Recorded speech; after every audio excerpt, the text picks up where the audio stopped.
Here we go again. Another Tony Hawk video. The only Tony Hawk game that deserves an Oscar.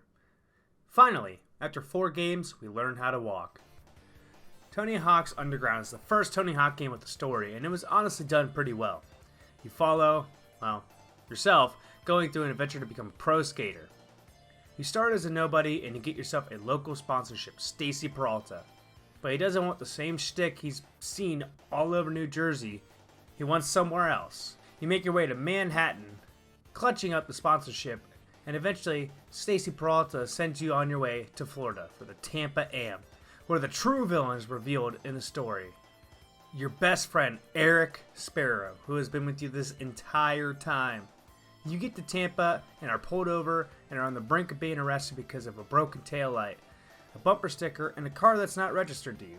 Luckily, you are able to get Eric out of jail by doing errands for the cops, and Eric wants payback. And for the cops to get off your back, so you destroy Mayor Jed's signs and run all the cops into the lake. After killing a bunch of cops, you go to the Tampa Am to check in, and it's revealed only Eric signs himself up, and only Eric signs himself up, and not you, presumably because you are better than him, and he wants to be pro so bad he'll do anything for it. So now you have to figure out your way into the contest. Luckily you are able to impress Tony Hawk enough. He puts in a good word for you, and you enter the contest. You make it to the finals, and funny enough, in the grand finals, it's just you and Eric, and you have to beat him to win the contest. Luckily, you overcome him and beat him, and you are officially an amateur. And you have all these teams wanting you to ride for them, and eventually you get to choose a real sponsor. You are now on your way to the next level, and you are leaving Eric in the dust, screwing him over like he screwed you. Finally, on your own and under a new sponsor, you head over to San Diego and meet with the team manager, Todd, who loves food as much as you love literally anything and everything. And eventually, you make yourself comfortable around the team, and you get everyone together to throw a party. And as you wake up hungover the next day, you see the new addition to the team, Eric Sparrow. Somehow, some way, he makes his way onto the team, but eventually, you skate the demo, and you and Eric do so well. Todd is impressed and takes both of you on the team trip to Hawaii. Eventually, as you're messing around and pressing the locals in Hawaii, you want to drain the pool. And on your way to draining the pool, you find a new secret spot. Your secret spot is revealed to be the top of the hotel, and you make your way up to the top of the roof. And once you climb the roof, you tell Eric to meet you there, and well, while you're up there, police fly a helicopter near the hotel telling you to get off. Eric wants to run for it. You say, screw it, I'm jumping. So, what do? Like any sane person would do? You do a McTwist over a helicopter, 40 stories up. Totally sane. So eventually you get to ditch the cops, and you guys make your way to Vancouver for the team video to be revealed at the Slam City Jam. But the only issue is that we don't have a freaking video! And you finish up the video and make your way to the event after gathering up the team, and make it just after the premiere of the video, where it's announced that the team has a new pro, Eric Sparrow, and will be heading to Moscow after he steals your footage and passing it off as his own, and taking your spot in the video, and evidently that turns him pro. You confront him, and he plays it off, and in turn, you shove him out of pure anger. And he plays that off because we go way back, so I'm gonna forget you just did that. Better go rest up for the amateur contest tomorrow. As you go to the sign-in sheet, you enter yourself as a pro because you really should be, and honestly, the coldest video game moment in history happens.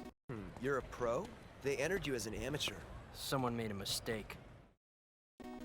After entering the pro contest, you in turn win and are now a pro, and you can finally have your own pro model board that you, the player, make yourself. Finally, you make your way to Moscow for the contest there and hash things out with Eric, but eventually Eric gets drunk with the Russian, takes his keys to a tank and crashes it, and you get trapped inside after trying to stop Eric, and Eric leaves without a scratch, and Eric blames it all on you. You are in turn arrested and kicked off the team. Luckily, your embassy frees you, and you are able to make your way out of Russia and make your way back home with no team, no sponsors, and a giant chip on your shoulder. Eventually, you confront Eric, who is now the new best pro and is apparently insanely rich, anybody the time of the day unless there's a money sign in front of it. Eventually, you make your own team and you make your own skate video, and it's going insanely well that Eric wants to buy you out, and as you try to break off Eric, he taunts you with your Hawaii roof-to-roof tape, and to get it, you have to beat him in a trip around the neighborhood just like the old times. Eventually you beat him in the trip around the neighborhood, and that sends him in a fit of rage because it's a huge strike to his ego. And as you walk away, you're able to show the world the real roof-to-roof in Hawaii. Wow, that's the game. So the game for me was one of the games I played growing up non-stop, and is a game I still quote to this day. Tony Hawk's Underground released October 27th, 2003 in America. Underground is the first branch off from the Pro Skater series and is the first skateboarding video game with a pretty well in-depth story. This game has some pretty in-depth customization, including rendering your face into the game, creating your own skateboard, as well as creating your own park. This game also introduces getting off your skateboard and walking or running or climbing around, as well as having the ability to drive vehicles, as well as online play on the PC and PS2 versions. Underground also came with difficulty settings, beginner, normal, and sick, welcoming all types of players, new and old, to play the game. Underground received a 90 out of 100 on Metacritic and was overall pretty critically acclaimed.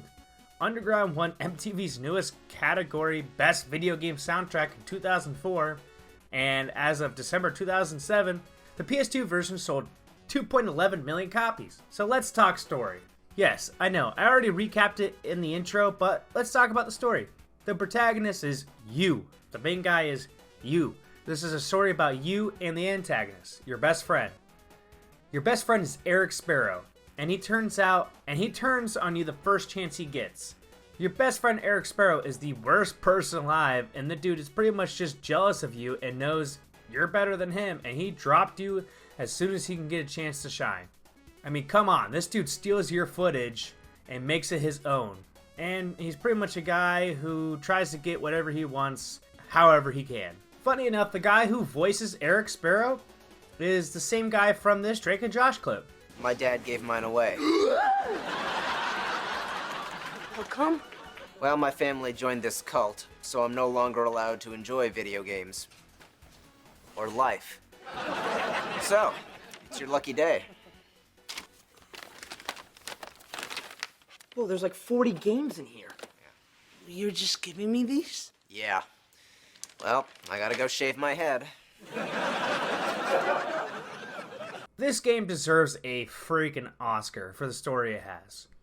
It has a good story, and it still kind of holds up. The thing that sucks about it nowadays is that parts of the stories are told through missions, and we all know how that kind of goes. But the cutscenes still hold up overall. I still think it's a pretty good story, and I do hope the game gets an eventual remaster. Now, real quick, I wanted to give a shout out to the speedrunning community. Now, I never interact with anybody in it, nor do I have a technical run posted on speedrun.com, but I did speedrun this game for fun. It's a very fun speedrun. I never posted it because I am on console.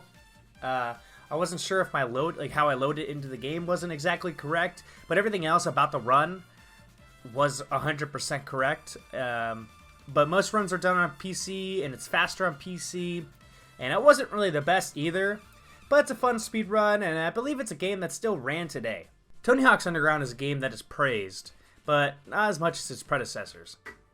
In my opinion, it was the peak of the Tony Hawk series, and also the last peak of the Tony Hawk series.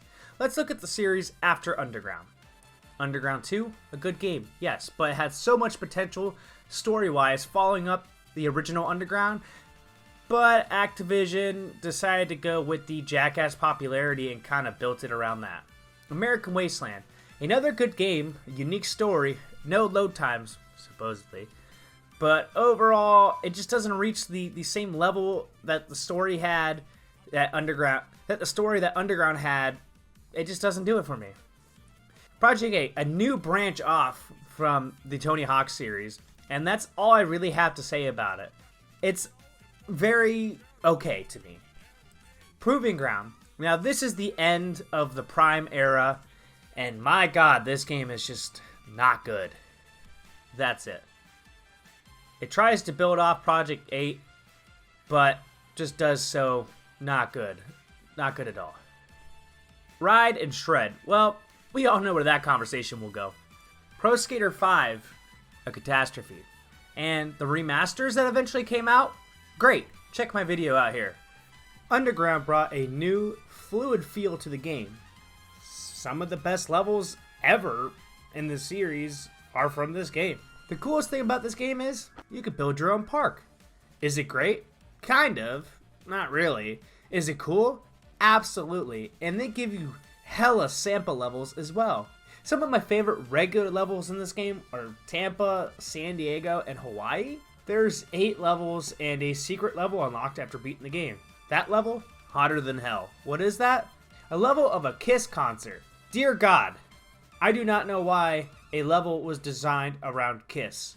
Kiss is incredibly average, but I digress. If you were a skateboarding fan back in the day, this game honors skateboarding, and Tony Hawk made sure that his games always did that. Stacy Peralta, Tampa Am, Slam City Jam, and so many other brands that are real and are honored nicely in this game. Sadly, Tony Hawk's Underground kind of was the last peak of the Tony Hawk series, in my opinion, until probably very recently with the remasters.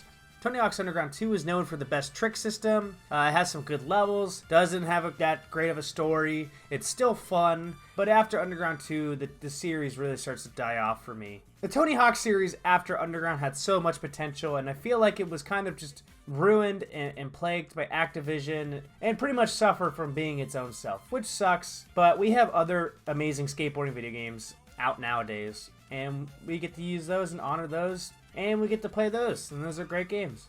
Someday, I really hope that they do remaster Tony Hawk's Underground and do it justice to the Tony Hawk series, like they did with Underground 1 and 2.